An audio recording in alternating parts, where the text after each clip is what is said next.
மாட்டுப் பொங்கல் கொண்டாடுவதன் காரணம் என்ன தெரியுமா? எத்தனையோ உயிரினங்கள் இருக்க உழவு தொழிலுக்கு மாடுகள் தான் உதவுகிறது.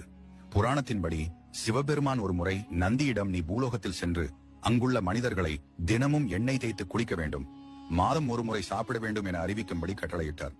கவனக்குறைவுடன் அதை கேட்ட நந்தி, அனைவரும் தினமும் சாப்பிட வேண்டும், மாதம் ஒரு முறை எண்ணெய் குளியல் செய்ய வேண்டும் என அறிவித்தார். இந்த தவறினால் கோபம் கொண்ட சிவபெருமான் நந்தியை பார்த்து, உணவை தயாரிக்க என்றென்றும் நீ பாடுபடுவாய் என சாபமிட்டார். இந்த சாபத்தால் பூமிக்கு வந்த நந்தி மனிதர்களுடன் இணைந்து வயல்களை உழுது மக்களுக்கு அதிக உணவை உற்பத்தி செய்ய உதவி செய்தது. அன்றிலிருந்து மனிதனுக்கு உதவியாயிருந்த மாடுகள் இன்று வரை விவசாயத்தில் பெரும் பங்கு வகிக்கின்றன. வீட்டில் மாடு இல்லாதவர்கள் மாட்டுப் பொங்கல் அன்று சிவன் சந்நிதிக்கு சென்று அங்குள்ள நந்தி பகவானை வழிபடலாம். இந்த ஆண்டு இனிய ஆண்டாக அமைய வேண்டும், கஷ்டங்கள் அனைத்தும் நீங்கி சுபிட்சம் ஏற்பட வேண்டும் என பிரார்த்தனை செய்யலாம்.